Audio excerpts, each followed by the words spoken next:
it was hood. In the studio that's called Ripley Greer. yeah, it's in Manhattan. Yeah, it's New in York. Midtown. It's in Midtown. It's Okay. one of those rental joints.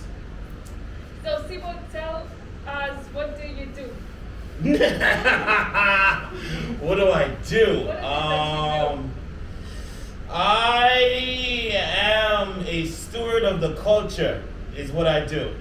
Anything that revolves around street and club dance culture, I try to involve myself in as much as I possibly can to help further that and keep it as original and authentic as I possibly can. So you're talking everything from battles, showcases, events, studios, lectures, classes, whatever it is that is going down and they claim to be street, I'm authenticating that.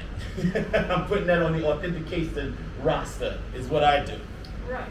So in one of your interviews, you said, I'm encouraging people not to be professional, but find their own way with the dance. Not to be professional, but to find their own way with With the dance. What was the question? They didn't say the question. Oh, okay. It was just your words. Huh. That seems like it's taken out of context, but not to be professional, but to find their own way in dance. I think what I was trying to say at that moment was they're thinking a lot more about the steps and all of these things that are involved with the actual culture and the dance itself, and not trying to find themselves in the movement. Is probably what I was trying to say at that moment. I'm not sure what the question was, but normally in that case when we're talking about profession and finding yourself in profession, because people oftentimes will think more about the technique and this and that and all the other things which are important, but they forget one of the most important things that's important for us in this community and in this culture is putting yourself in your movement and making sure that that's seen in your movement. Okay, so that's my next question is, what can hip-hop teach you? Hip-hop can't teach me nothing, I'm joking.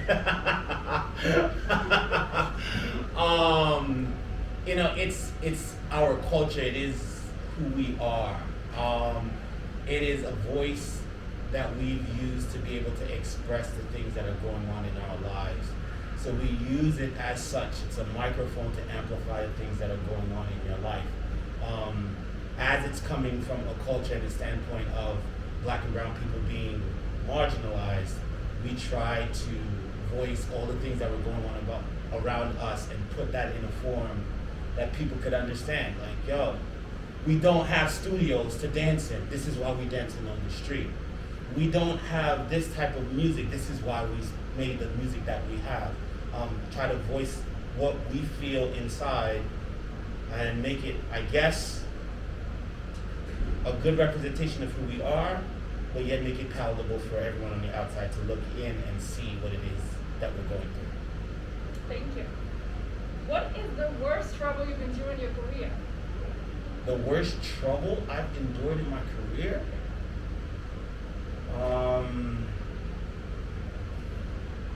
I wouldn't say trouble. I would say learning situation. Everyone's heard me tell this story, but I'm going to tell it again. Please. So a young Cebo was trying to learn how to be in this culture that we call hip-hop, street dance, whatever. One of the things about youth is you're unstoppable. You feel like you're unstoppable. So I find myself in a room with Mr. Buddha Stretch, and I'm going in, like hardcore going in. Doing every move I could possibly think of, just excited to be in that situation. And he looks at me and he goes, yo, all of that is dope, that was fresh, but can you dance though? Heart drop. I think at that moment is when I realized that it's not about the move, it's about the groove.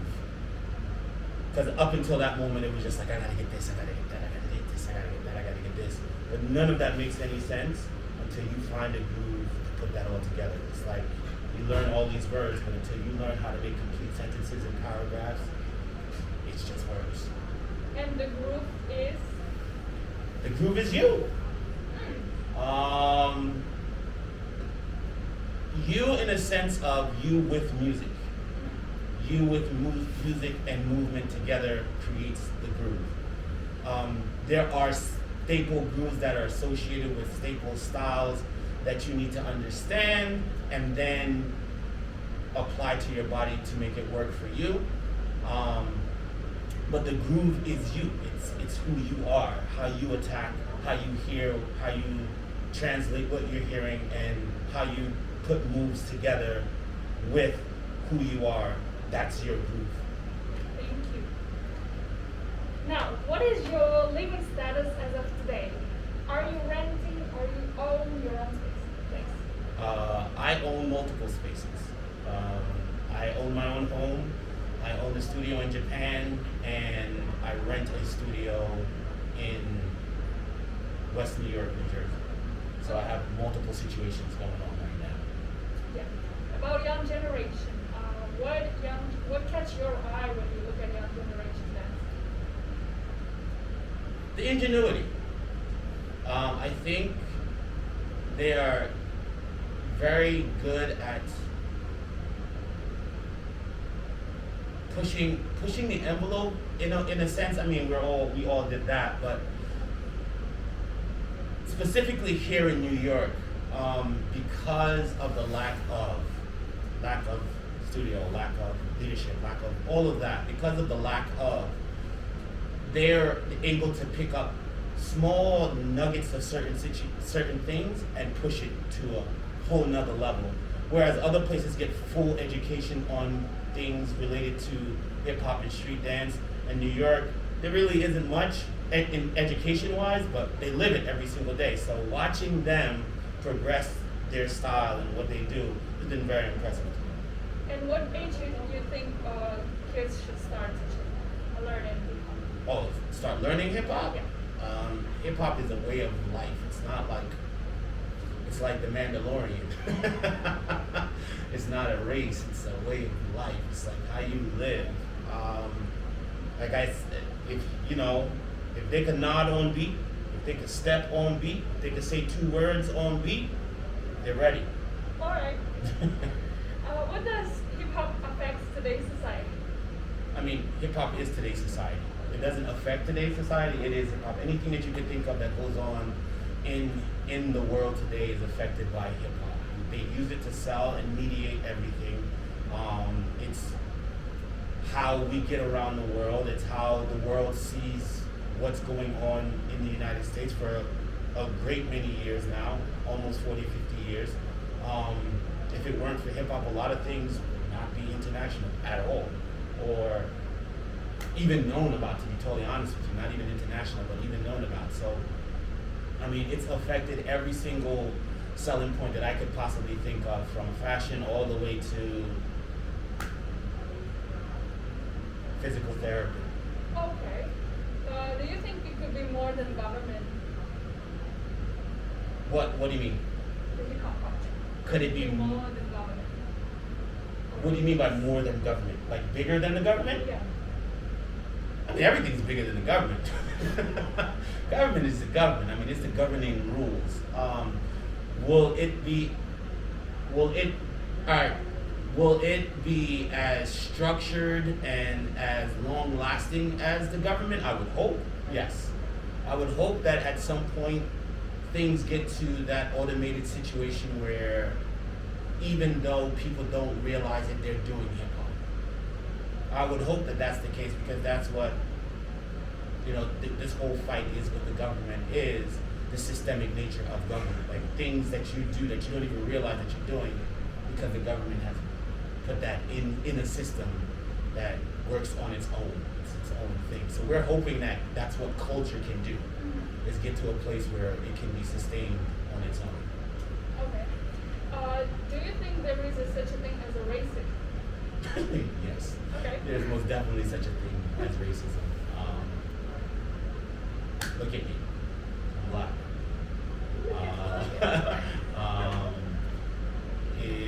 That's it's funny because asking a black person if there's such a thing as racism is almost racist in myself because because we're black. I think that's a question that can only be asked to people of a lighter shade because they don't really understand the things that we go through in a regular, everyday situation. I run every day, that's my thing. Like, I like to run because it clears my mind of all the things that are going on. And I recently realized that when I'm running behind someone, I intentionally make noise so they're not surprised when I come up on their left. Because I'm a black man running. They'll turn around and just see me running and it'll be construed as something else. So, I mean, these are just the things that, and that's just a regular thing. I didn't even think about that until the other day. When I was running, I was just like, why am I making so much noise? Wow. And this is, you feel this all around the world or in New York? I don't feel that particular thing everywhere in the world, but there are things that I feel, I mean, it just follows you because you're black.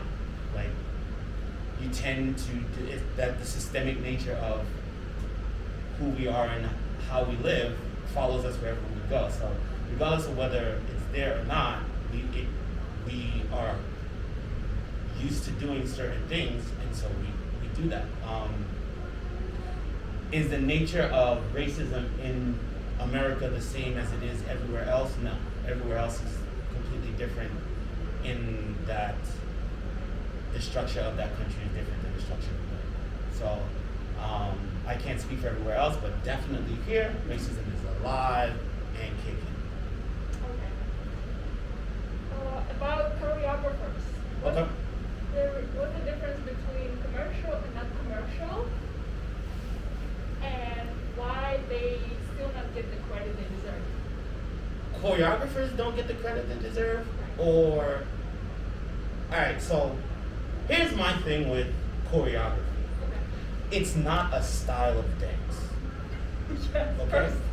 It's not a style of dance. It's what you do with dance. You take a couple steps, you put it together, it's called choreography.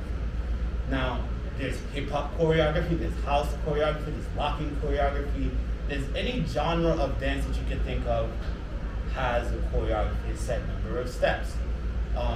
I think the whole problem with the situation that's going on now is people see choreography as a style of dance instead of just calling it what it is. I do hip hop house choreography, I do jazz choreography, I do whatever.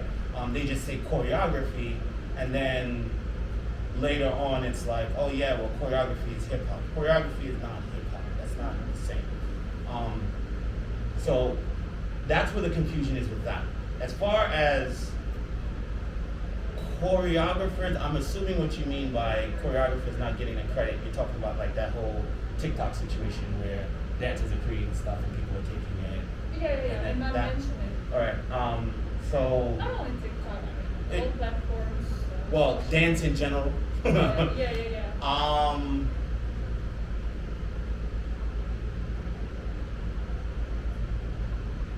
Why do I think they don't get the credit?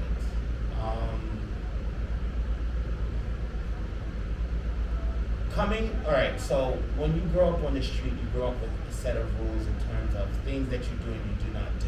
And if you're not from the street, then you don't know those rules, and therefore they don't apply to you because you don't feel like. I would never see a move that one of my crewmates or one of my friends do, take it, do it exactly like them, and then not give them credit. One, I would never want to do that to begin with, because it's not my move. And if I am going to do it, then I'm going to find a way to do it my way so it becomes my move, right? So in this world, as it is now, if you do a step like someone, it is seen as cool or dope, which it could be, but they don't see the plagiarism in it. They don't see the lack of ingenuity in it, because they're operating off of, well, everything comes from everywhere else. Yes, it does, but we remix things.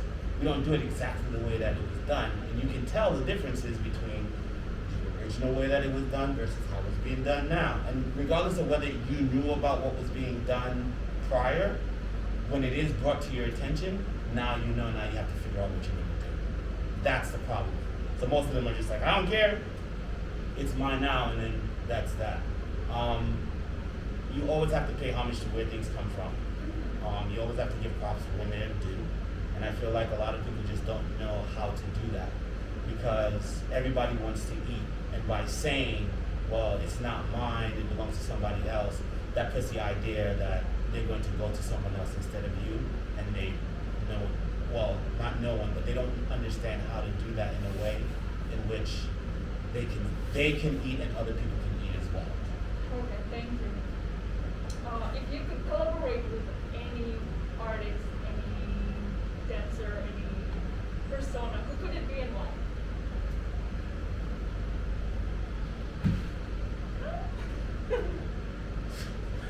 You gotta send me these questions ahead of time, sis. Who could it be and why?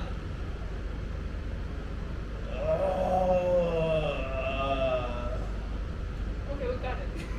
No.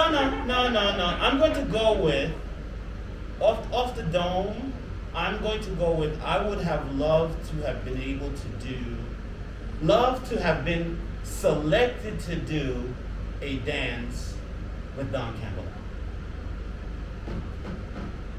of the Lockers. Yeah. Because to me, that would mean, and I specifically said selected, not going up to, because there's a difference between going up to somebody and going, hey, I want to dance with you, and somebody coming up to you and saying, hey, I want to dance with you. Okay. So in my mind, if Don is in a state where he feels like he wants to dance with you, you're doing something right.